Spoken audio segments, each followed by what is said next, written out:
Hello, and welcome to today's webinar, Intentional Business for Private Studios, Part 2 with Eric Branner. My name is Heather Meyer, and I will be running everything in the background for our session today. We are thrilled to host today's webinar with the Suzuki Association of the Americas as part of our continuing series, Suzuki in Action. So let's get things started. I'm pleased to introduce today's presenter, Eric Branner. Eric Branner is a seasoned music professional with a passion for elevating the profession of teaching music. He currently serves as the VP of Business Development for Private Markets at Make Music. Eric is also the founder of the studio management platform Fons by Make Music. Eric is a third-generation music teacher, a classical guitarist, and the owner of Black Forest Music School. He has also taught at schools such as Holy Names Academy and Seattle Pacific University and authored the Black Forest Guitar Companion book. Eric's mission is to empower musicians with the business skills they need to thrive in their profession and make a positive impact in their communities. He leads the Fons team in developing innovative solutions to help music teachers manage their studios more efficiently and effectively. Through his teaching, Eric equips musicians with fundamental business principles that enable them to excel in their craft. Eric, thanks so much for being with us today. Hey there, everybody. Thank you so much for that warm welcome, Heather, and it's great to be here. My name is Eric Branner. Again, thanks for that welcome, and I'm really excited to be here and to speak with you today. I'm also looking forward to answering any questions and having a great conversation about this topic that I think is really wonderful, which is basically the operations of how we run our music teaching business. So today, again, just a quick little bit about me is I'm a third generation music teacher, and I really fell in love with the business of running a music school. And yes, started this studio management platform called Fons about 7 years ago. But here's a picture of one of my recitals of my students. I call it the Guitar Barbecue, and I've run this school in Seattle. But what's happened is I also had a really big interest in entrepreneurship and how businesses run. And I've been studying that for a long time as well. My grandfather was a concert classical pianist, and my dad was a serial entrepreneur. So those two things kind of really had a big impact on my life. And over the last 7 years, one of the things that's happened is I've just been able to talk to literally thousands of other music teachers, how they run their business, what they do. And I've become really interested in this idea of business and making a living as a musician and supporting yourself well as a musician and elevating this career that I think is just so absolutely important. Uh, Operations is what we're talking about today. And I'm using this term because it really just means what we do every day to keep our business operating, right? This is the business term for anything you do to keep your business up and running.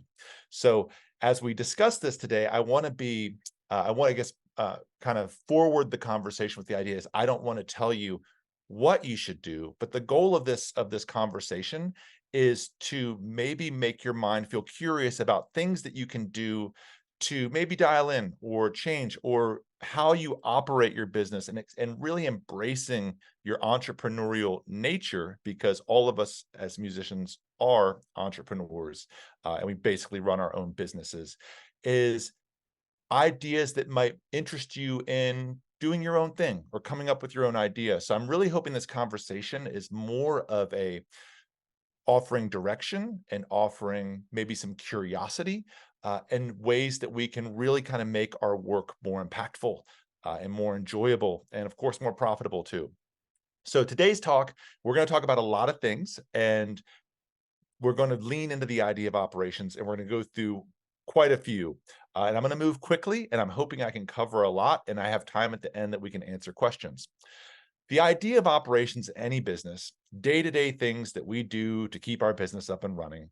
I know as musicians, we don't often tend to want to think about that as much because at the core of our work is the great teaching we do, the great music we make. And that really does drive all of our operations. And but if we look at this, here's kind of an example, and this isn't exhaustive, but without maybe even thinking of it as a music teacher running your private studio or working for a school, even, you have all these things that you're dealing with. You're scheduling right now. I bet a lot of you are scheduling for fall and are probably really busy trying to deal with soccer schedules as after you've had your whole schedule dialed in, soccer coach goes and changes it. Now you have that 4:30 Tuesday open that you didn't have before. And we all deal with that. and our policies and how we get paid, how we bring in new students. And today we want to be mindful of these things. And what I want to do is I want to say, yeah, this is what you're actually doing, whether you know it or not. As a music teacher, you're marketing yourself, you're taking charge of your revenue and your finance, you're communicating with your students and their parents about their progress and about what's coming up and recitals. There's actually a lot to it. And so our goal is to, I want to put this lens over, and I'm hoping this is really helpful, is to take these 4 ideas that we're going to apply. And I want to lead off with those that you can apply to your great work, right? Which is we look at these different areas and you might say, yeah, this is something I might want to lean into to try to improve or spend a weekend trying to dial in. We want to take these 4 concepts. And the first one is we want to be able to control our controllables, right? And this can mean so many things, but the idea of controlling the controllables as an independent music teacher or an artist is that you're in charge of how your business runs, right? You're in charge of your schedule. You get to make these decisions, and because some things we can't control, like we can't control when the phone's going to ring and a new student calls us. But this we can, which is, how we operate our business, how we do our day to day, how we present ourselves with our confidence, and our, the way we speak with our customers. So this is our first lens we're going to put into these different areas of operations as we work. The other big one is simplification and editing. And I think this is so important and so much fun because so many of the teachers that we work with that I see when will have these very long policies that parents don't read, or they will have, they'll be working on something. They'll say, I have a waiting list of 30 or 40 students and I'm building a new marketing website. And it's like, well, why do you need to do that? So we want to put this lens of making sure, I don't like to use the word minimalism, but creating a really streamlined, beautiful set of policies and architecture to how we run our businesses. And I think that's really helpful.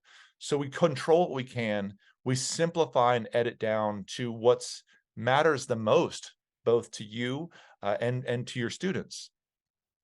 The third one is prioritization. And there's so many things we can do. And as we talk through this talk today, there are so many realms that we can discuss, right? So I want to lean into areas that are impactful, but I also want to make sure that you are feeling able and empowered to say, you know what, this is the most important thing that I can do. Adding or changing this to my studio or focusing on this on my business model, this is the most important one thing. And I think that is something we get so excited about creatives. And maybe I'm just speaking for myself, is I'll look at all these great things and want to do all these things at once. I want to do a recital for myself. I want to do a performance. I want to have my kids do a recital. I want to raise my rates. I'm going to build my new website out. I'm going to do all these things. And the ability to focus on what matters the most to you in the moment is such a skill. And it's such a wonderful skill as an entrepreneur or as a business owner, which we all are. The last one, which is maybe my favorite, is this idea of high touch, low touch. Now, I am such a proponent of automating everything that we can, right? Of just anything that can be set up to be automated. It's wonderful, right? But there are times, and especially right now, as compassionate business owners, as artists, as musicians, that high touch makes so much more sense than low touch. And what I mean by high touch is talking to your students, talking to your students' parents, doing things that aren't necessarily the most efficient, but the most impactful, right? And so low touch is when things are all automated, right? You send them to your website, they fill out a registration, they book their first appointment, they show up for the lesson, they whatever. You can automate a lot, but I think the most important thing that we can do is take moments to be high touch, right? And a great story about this, it sticks with me, is there's a great piano teacher who's currently the president of MTNA named Peter Mack, and he's just fabulous, wonderful piano teacher. And after each one of his lessons, and these were online, of course, he was talking about this during COVID when he wasn't able to teach in person. Following each lesson, he would send out these postcards with what the students had worked on, and he would mail them to them, and they would have a handwritten note from their instructor. And it was so beautiful. And that idea resonated with me as this high touch moment where, of course, that's going to keep people engaged, even though you're in a really difficult scenario of moving everything online and the whole world being cattywampus and a little bit upside down. These high touch moments make so much sense. And especially wherever you are in your studio, high touch is wonderful for when people are coming in, because we want to remember that students coming into a studio to start studying, that's an anxious moment for a lot of people. They're speaking to someone who's skilled.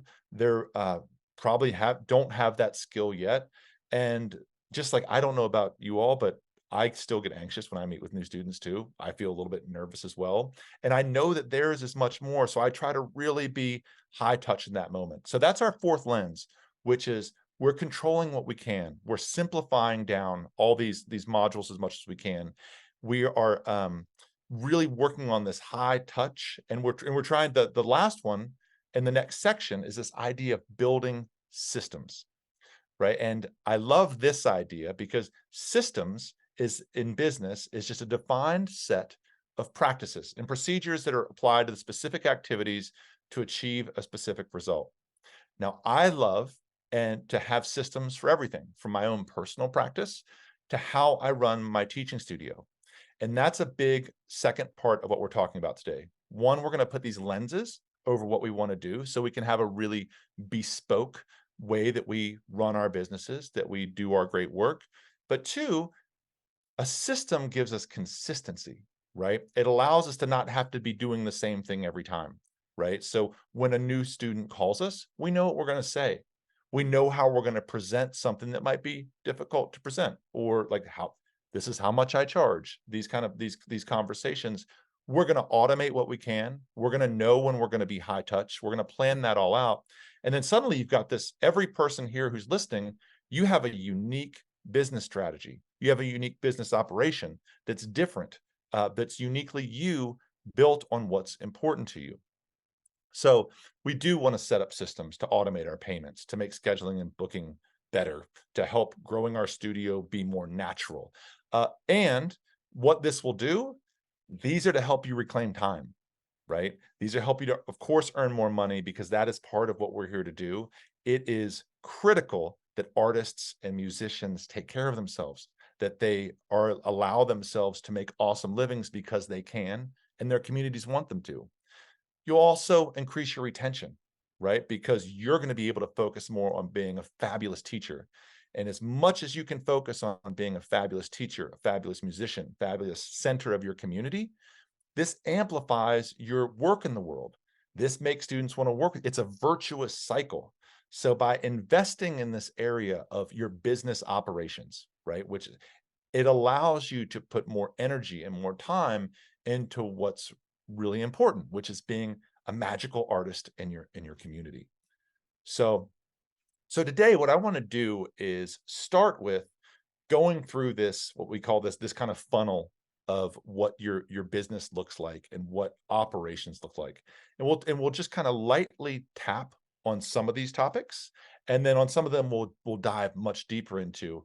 But I wanted to just kind of show you the life cycle of a student as they come into your school, into your studio, and maybe touch on some points that might be a little bit awkward or might be uncomfortable.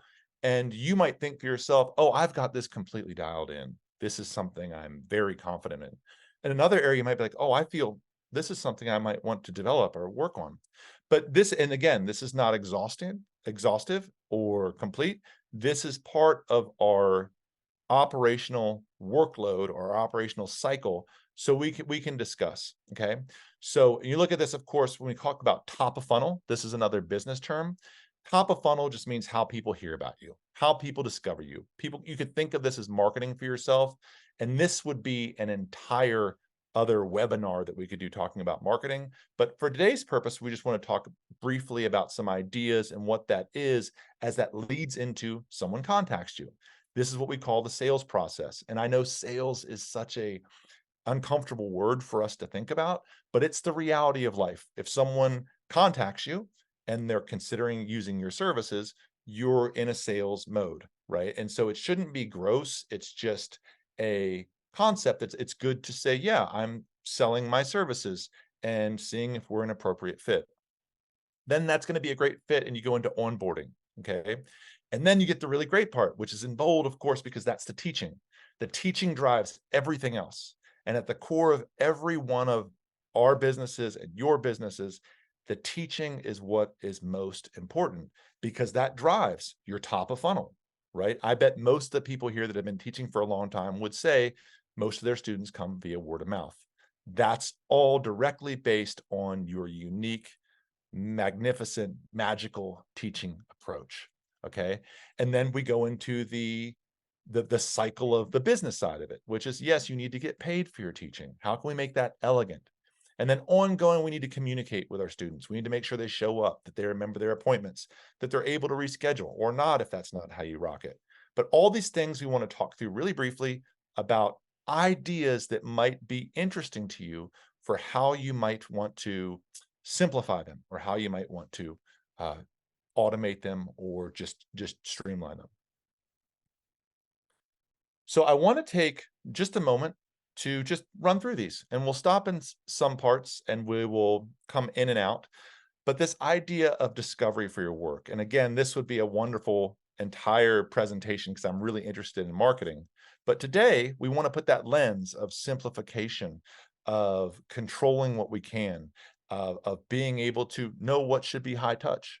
And so simplifying your discovery is really important. And what I mean by that is, let's just say you're doing all by word of mouth, or you have another channel, like say you make YouTube videos of yourself teaching, or you like to post to Facebook groups all in your neighborhood to try to get students.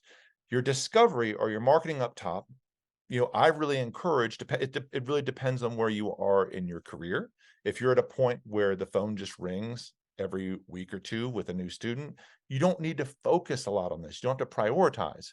If you're recently out of school and trying to build a studio, this needs to be your ultra focus, right? Until you get that phone ringing. And so maybe you've got more work you're doing in the discovery phase. Maybe you're running some Google ads. Maybe you're putting more posts in the weekly neighborhood Facebook groups, like I was saying, posting to Instagram. But these strategies, the important thing is how people reach you, right? This is called the CTA, the call to action. And if you're thinking about, think of the last 3 or 4 students that have reached out and contacted you about your work, and how they got in touch with you and how they found you. You start to realize, well, did I get a phone call? Did I get an email? Did someone go to my website and fill out a registration? And this is the first moment that we say, oh, you know what? We can control this. And anywhere we can have fewer options, we are going to be very happy because the options compound. And I'm going to show you that later. So for me, I love a phone call. I'm a chatter, right? I know that if I can get a new student on the phone, then I can feel if that's going to be a good vibe. I can feel if that's going to be an appropriate fit. I don't have a large studio. I consider myself kind of a boutique teacher at this time. And so I love having high touch up front at discovery. So for me, I would prefer a phone call or text me. I put my phone number out there, and that's usually how people find me now because I'm mostly word of mouth. If you're just starting out, you might want to have an email, or you might want to have a way they can reach you through your website to where suddenly you're in control, where you've got their lead, you've got their information, and you can reach out to them.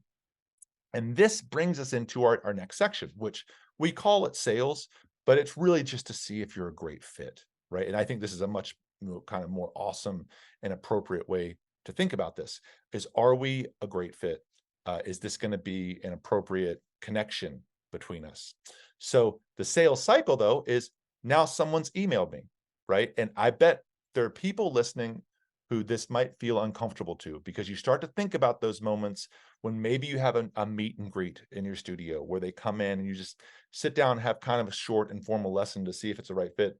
And then the conversation has to come up about money, right? Or how you want to get paid. Well, you can practice these. And if this is something that stresses you out by hearing about this, because I'm really sensitive to it, then maybe you want to focus on this a little bit, because every student that contacts you, that's what we call a lead, right? They've come into your deal. They want to chat with you. They want to learn what you're about. How you represent yourself in that moment needs to be confident. And if that's not something that's natural to you, it's something you can do you can script it out. You could write a script and say, oh, this is what I do. These are my policies. And you can also change the intention of this process to see, is this a great fit? How can I put the focus on making the student feel comfortable in my studio? How can I make this parent feel really confident that I am a great choice to bring in to work with? So I actually have learned to love this. This is actually a photo every year for a long time. I've been taking my high school students up into the mountains when they're juniors and seniors, and we rent out a lodge and we turn into a recording studio and make music for a week. We call it Camp Branner, and it's amazing. It's also become one of my most impactful drivers for my top of funnel, because these kids come back after a week of playing music in the mountains and having a great time and tell all their friends about it. So this comes through our sales flow. And let me just check because I see. Oh, sorry, I just missed it. Someone had asked a question, Luella, and I didn't see it until just now, but I wanted to answer that, which is, can we market our business without social media? And that is a fabulous question. And I would like to actually talk more about that at the end. But yes, of course you can. There are many channels in which we can market our business and that we can promote our work. And it's all about how we want to put ourselves into our communities. I think there's a lot of great teachers who stay very busy that don't even have social media, right? So it's really about where you are and what matters most to you and how you want to engage a community. So, but I want to come back to that. But to answer your question, absolutely.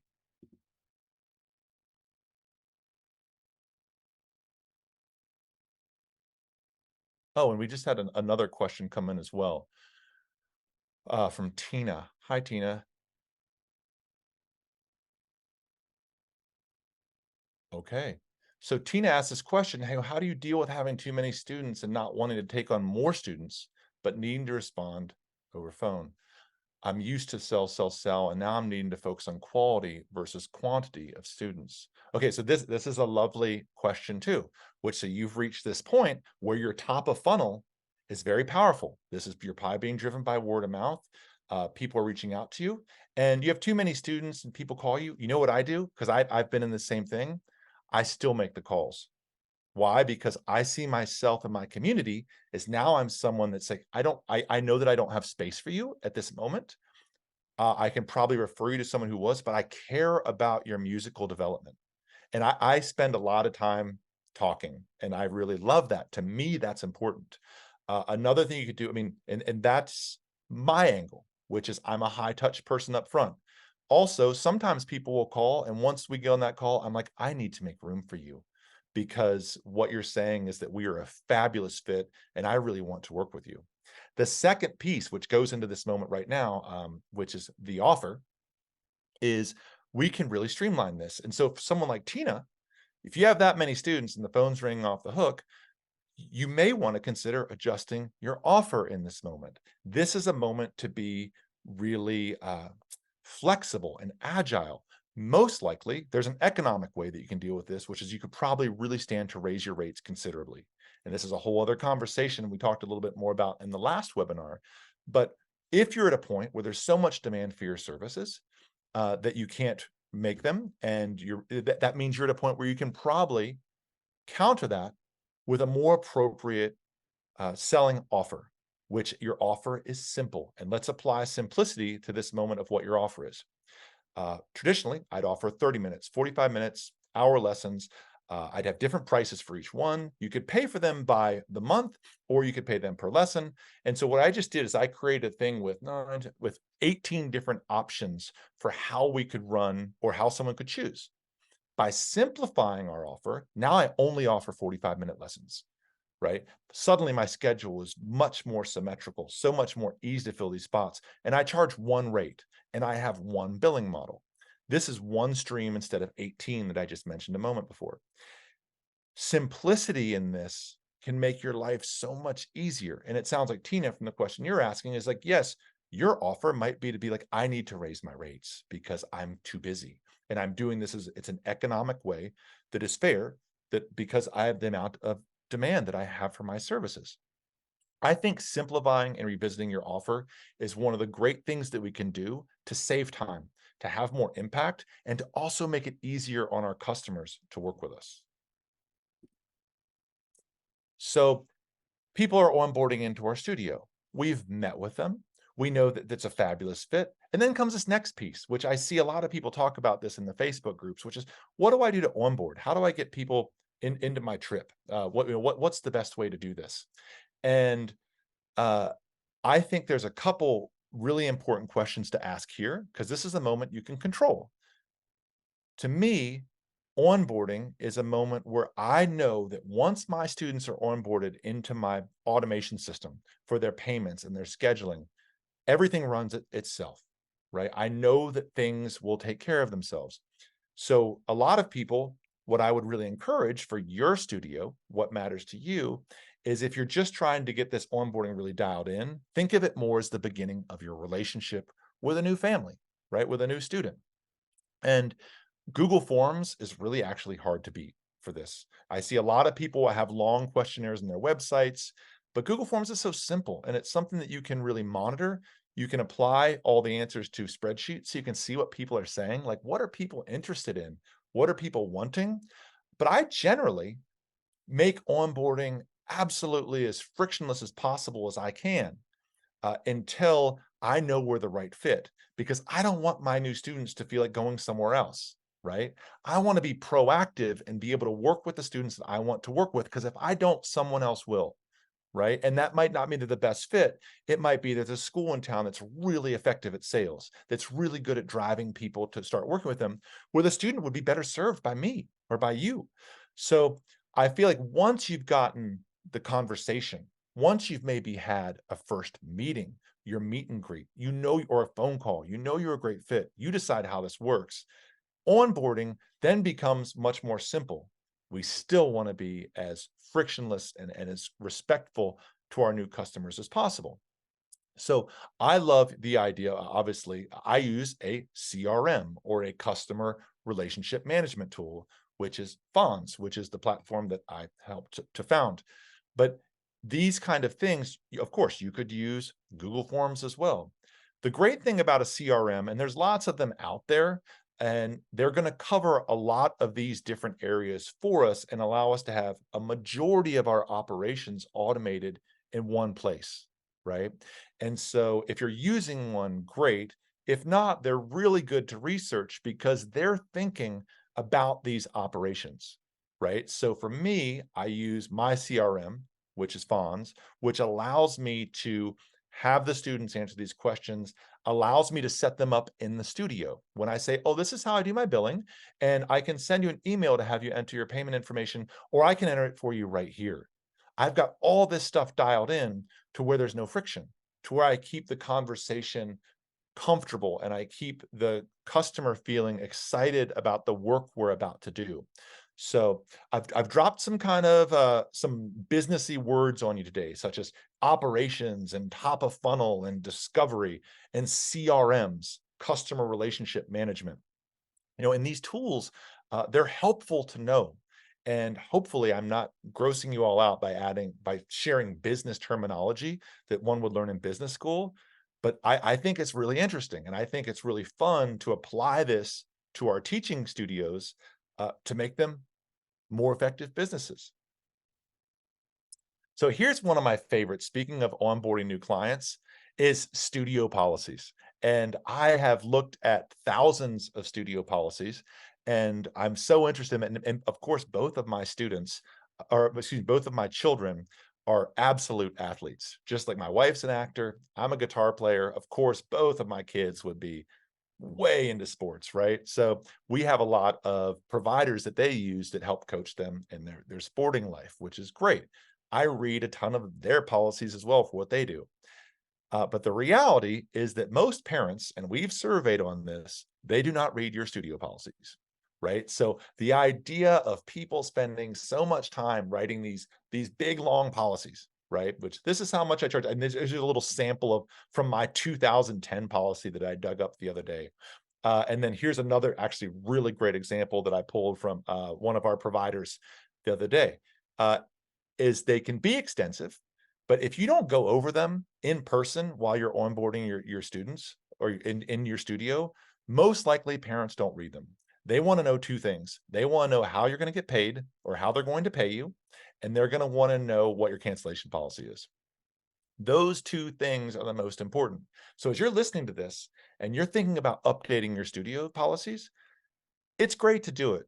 Know that 75 to 80% of the parents are not going to read them.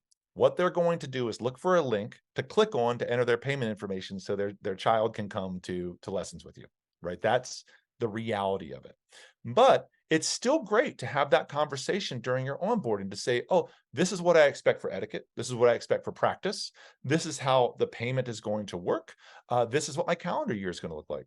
It's great to do it, but don't be ultra focused on it, like we talked about earlier, where we put our prioritization, because at the end of the day, the best way you can have a great studio policy being effective is to be a fabulous teacher, right? Because then that's where the relationship will work with both the student and with the parent, right? That's the core. And so you can put whatever you want into a policy, but at the end of the day, you can say, I have a 6 month, you've got to cancel 6 months in advance. And if you have a student that doesn't want to come to lessons, you're not going to want to teach them.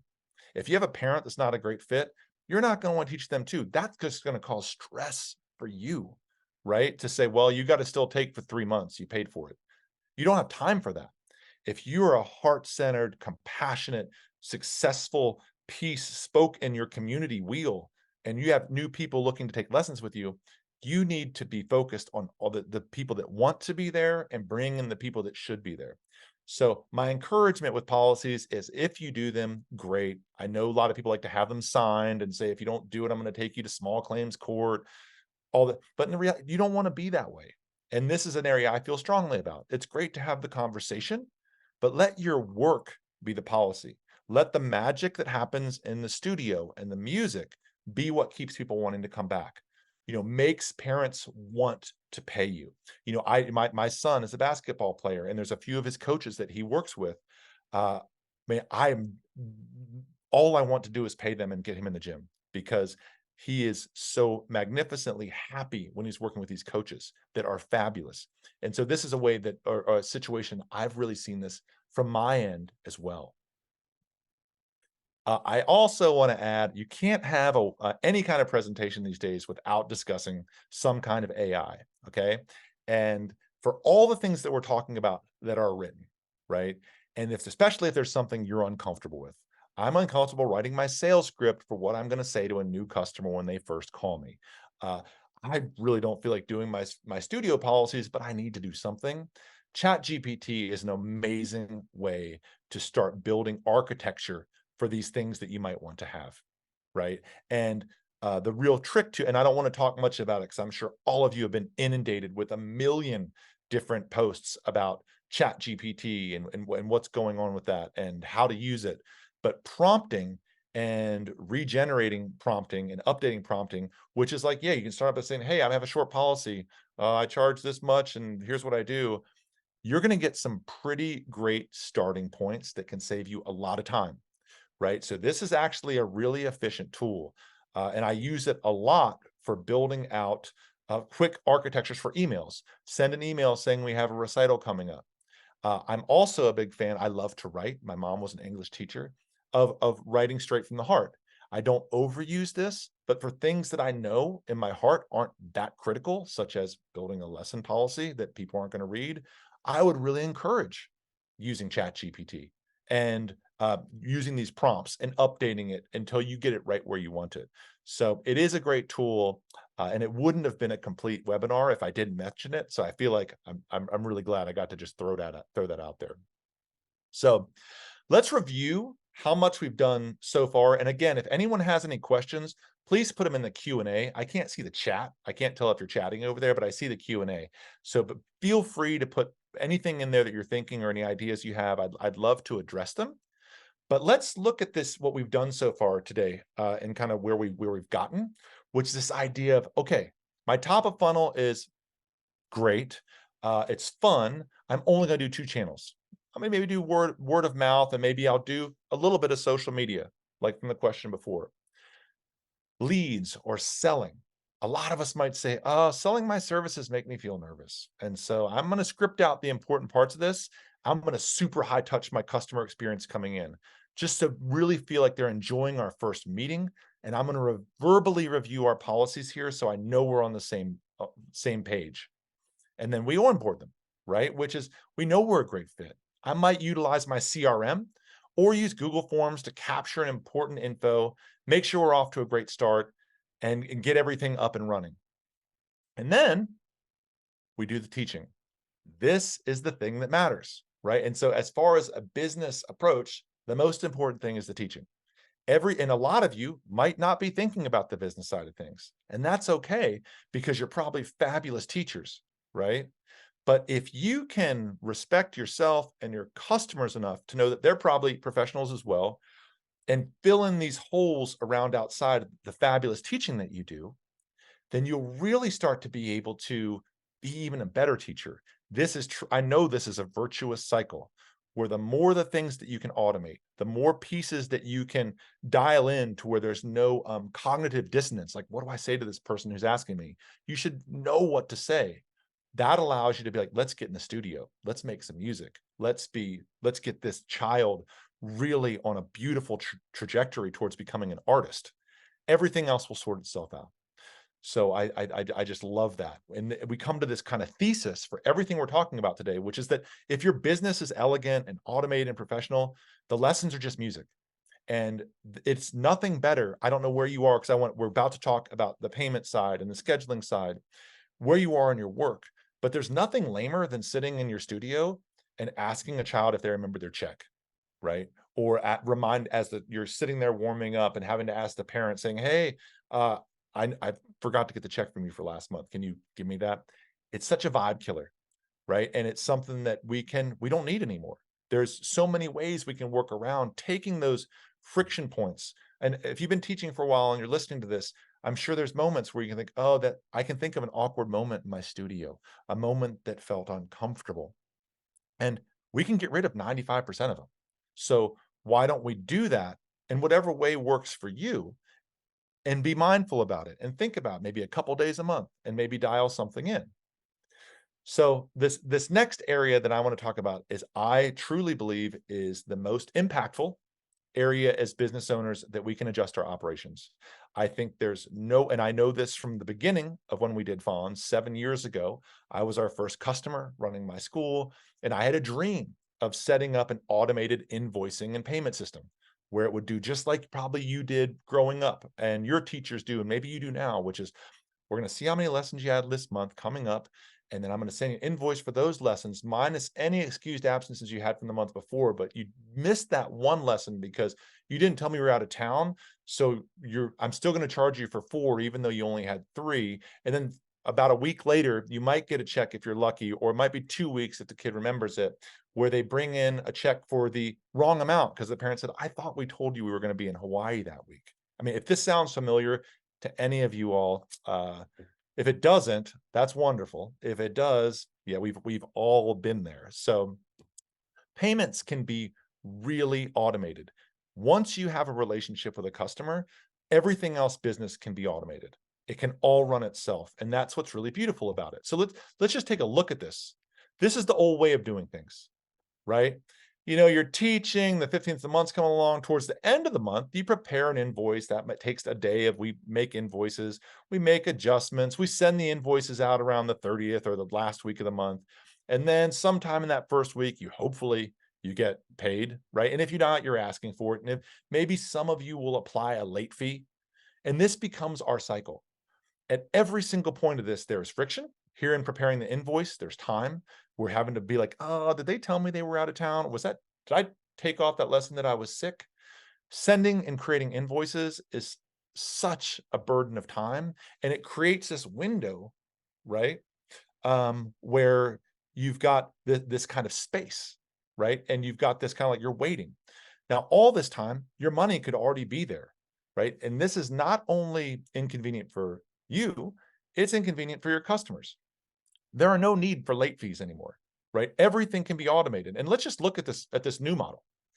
One of the great models that we can use to automate our payments, and I see your question, Michelle. I'll answer that in just a second, which is the subscription auto pay, right? Which many of you have heard about this. It was really championed by a friend of mine named David Cutler, who wrote this book called The Savvy Music Teacher, and which is this idea that you pay the same amount every month for lessons, whether you come or not. And this is amazing for you because you can just budget how much your cello lessons will be. And for me, it's great because I just can make things very simple. And for you, you just always can budget the same amount each month. It's wonderful for both teachers and for their students. You can express it as I've planned a certain number of lessons throughout the year, but I've also factored into my tuition the fact that I'll get sick and that you'll get sick and you'll go on vacation. This just makes it easy for everyone. So check this out. Your customer's set up to be billed on the first of the month, and all you do is teach. And if you get sick, you don't teach because your students know that if you're sick, you're not coming in, and they're fine with that. My students in sports, this is how everything's done, right? And my students or my kids' providers, I pay them whether we go or not. We went on vacation last week. We still paid for our capoeira coach. I don't think anything of it. On the first of the month, you get all your money. So if you're trying to run a business, think about how great this is, where before you're like doing late payments, trying to factor this all together. This subscription billing system is so wonderful for someone who's trying to make a living as a music teacher and be have a great impact on their students. So this is one of the ways we can do billing, and look at how much more efficient that is. Let me take just a quick session to, I see a couple questions here. Michelle asked, what's my opinion on Pike 13? Well, they're from Seattle. I know them well. I've known them for a long time. Pike 13, I think they do the back end for, I think they did School of Rock. I think it's pretty well respected as a CRM for commercial level. The person who started CRM or started Pike 13 was a CrossFit gym owner, right? And so this was actually, Pike 13 was a CRM we talked about before, built for CrossFit gyms. That was with the impetus for us. And I actually knew a lot of the investors and the legal team from that team. So yeah, and my opinion of it, I think it's great for large schools, for people that have front of desk, for people that have a lot of staff. But I haven't heard much of them in the last couple of years, so I don't know exactly where they are at this moment. Okay. I get automated payments for parents of young students, but how do you handle payments for adult students who might be traveling or work at times? Oh gosh, that is a great question, anonymous attendee, and I'm going to answer that in just a moment. And I love that you asked that, so thank you. Samantha asks, how do I sell studio material fee in my studio on top of lessons? I've seen people in my area charge up to $100 a semester for materials and books for each student. However, after the students receive the main items when they begin lessons, they no longer use the main materials. This becomes profit. Is it useful? That is a great question, and I'll answer it directly in just a moment. And make sure I do that. Molly asked about makeups. Molly, I'm going to talk about makeups during scheduling, but just to give you a quick overview of all these questions that came up. And Carol asked about billing. Are you advocating no makeups, the auto payment monthly membership model? Okay, let's just answer both those really quickly. Yes, I'm advocating no makeups, and for two reasons. One is parents. My kids, excuse me. Until I became a parent, I didn't understand this. Now we get to take control. Remember, we said we can control the controllables and we can simplify. It is perfectly okay as a heart-centered strings teacher or whatever it is that you're teaching to say, this is the deal. You get this Tuesday at 4:30. This is the tuition billing model. I don't do makeups because I'm too busy. But every month I do a masterclass, or every Friday I do a group lesson that you're welcome to enjoy. If you don't feel good about not doing makeups, which I can tell you 500 teachers that don't do makeups, and it's fine. Students don't, the parents are just fine with it if they know what the agreement is, that we don't do makeups. But if it's important to you to offer something, here are three ideas. One, In the event that we don't have a lesson, I'm going to send you a quick video lesson check-in via Loom that's going to discuss what we would have done and a quick check-in. Great. Parents love that. 2, every other Friday, I do an open session group masterclass. You are welcome to come to that. Or 3, I do a makeup session every Thursday between 7 and 8 where anyone's allowed to show up, and we do it in a masterclass style format. We play together. So if you miss your lesson, you want to get it, great. But there is no obligation to do makeups, right? And if you feel it's important to you, you can go out of your way. If that's want to be one of your high touch things, and I've seen teachers do this to great effect, to say, we missed our lesson yesterday. I know you have a competition coming up. I really want to see your child. So I on Friday, I have makeup times available. Could we get together this week? That's a vibe generator. That's good business. You don't have to do it, but you get to do what you want to do. As long as you're not doing it at a place of fear or inadequacy or being afraid that someone's going to be angry at you, those aren't really acceptable as a business owner. But if they're coming from a place of power of saying, well, I said I don't do makeups because I'm very busy. I'm performing every weekend. And, I've got the symphony gig. The parents will say, oh, okay, that's it. As long as you're confident about what you want to do, and as long as you're making that student's life more cultured and creative and they're making progress, I can tell you as a parent and as someone who knows a million parents, they don't care. They're just happy to be in your radar. So, and before we move on from that, because that's a great question, Carol and Molly, that you asked, and I hope that answers it. Um, the other question is Samantha's about the studio fees. Love that question. It's really good. This is an easy one that we can do another one through automated payments. So I'll show you in just a second. How do I handle a situation that the family's family runs into oh gosh. Okay. Financial difficulties. These questions you're asking are lovely, and we might not get to everything that I have in my deck today, but I'm so glad for that because what you're asking is wonderful. Financial difficulties. I learned this about in 2007 when my daughter was about 1 and I was getting ready to leave the business, and I suddenly had to double my rates overnight. I had to make a living teaching or I was going to go to law school or get an MBA. And when I doubled my rates overnight and started making this living that was suddenly like, wow, here I am able to have a family and buy a house and live in Seattle. And this is wonderful. And my community was so stoked on that and everything was going great. A second piece happened is that if you're running your business like a business, people with financial difficulties are my greatest joy, in that I am so happy to tell a family, yeah, don't worry about it at all. Like, I'm doing great in my studio. The best way to have equity and fairness and be able to reach people that otherwise couldn't afford your work is to run a great business. If you really care about getting people into your studio that otherwise couldn't, the responsibility is really on you, unless you just want to be really broke, is to run a great business. Because I'm able to, and I've been able to for the last, 15 years or so, is to be able to offer reduced rates or pay what you can, or even free to anyone that needs it. Because most people don't need it, right? And the other big piece, Zora, I love your question so much, is that if it's a great student and you want to work with them, there are ways to do it. You can always do Music Link, which is a great service, and I love what they do. But to me, that always seems secondary because it's a lot of work on me to set up Music Link. I would almost rather give them the break because all of my other students are paying me a professional rate that allow me to make a living, right? And allow me to offer my services to reduced or free prices. And I think that is we talked about it in the first webinar, one of the most important pieces to structuring a great business is it gives you the freedom to say, I need to offer you this discount.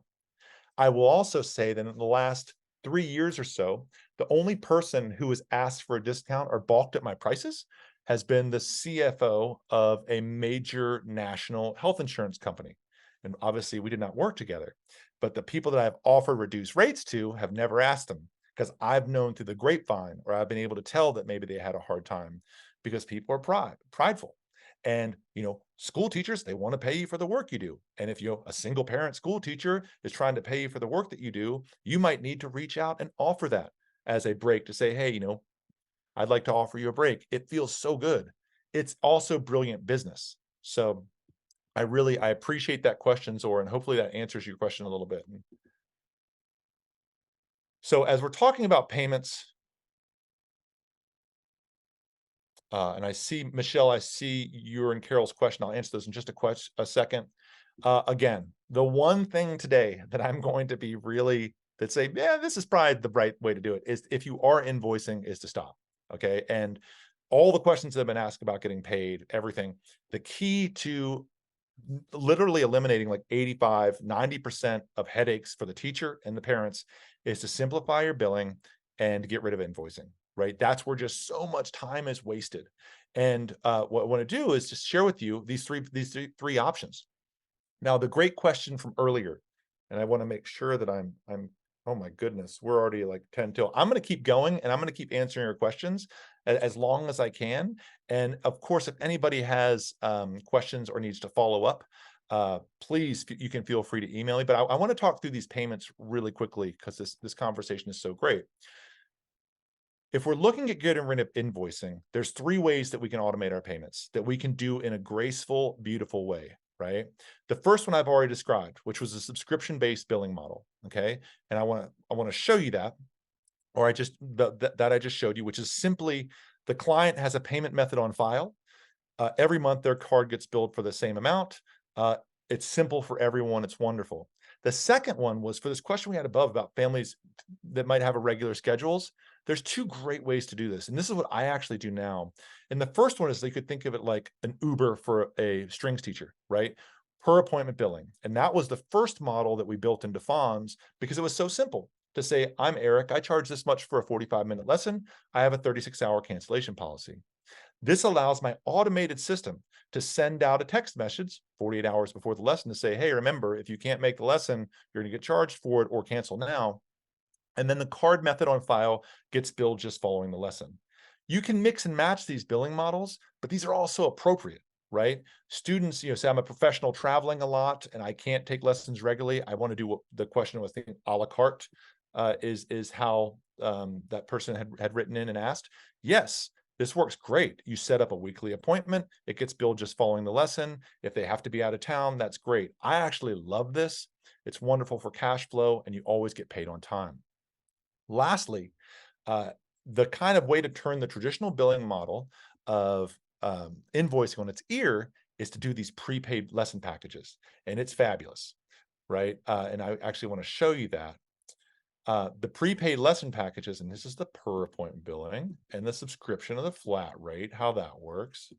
The prepaid packages are really cool, which what you can do is you can set up a system where your customers will buy 4 lessons, just like they would have used to, right? But they pay for them up front.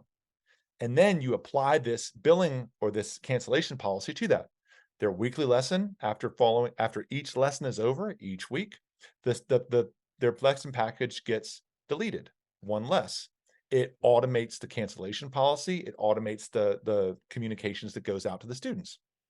And so what's lovely about this is you can set it up to where just following that lesson each week, it can be recurring purchase. So instead of having to invoice every time a student takes 4 lessons, the card just gets billed again. They buy 4 more lessons. I got this originally. Academic tutors and personal trainers have been using this forever. But we learned about it from a music school in Malibu, California that's been doing this. And it's so cool about the prepaid packages billing model is how what happens is sometimes, say you're getting ready for a recital, it might encourage you to say, I'm going to do 2 lessons with this student this week. If you're really motivated about this and you're really interested in this, this is great because you get all the benefits of the invoicing scenario with none of the friction of it. You just say, oh yeah, we do every 4 lessons, your card will get billed, or every 12 lessons, it doesn't matter. And you set it up to be recurring.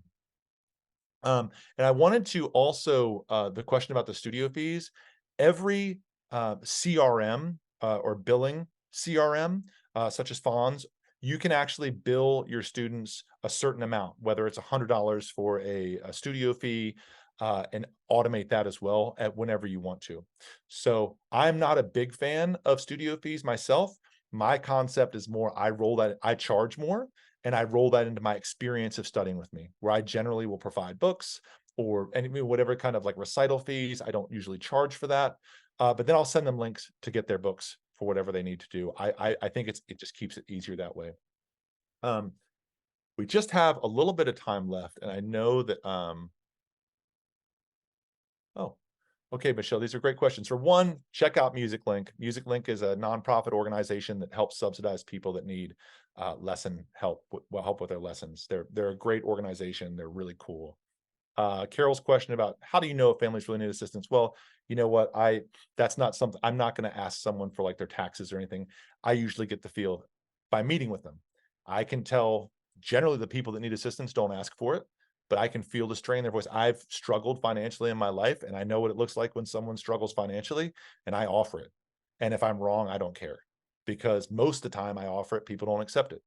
But I want people to know that that is important to me, that I'm going out of my way. I'm going high touch to help people to feel included and to feel like my studio is open. And I know that sometimes people see the price that I charge for lessons and they say, wow, it's a lot.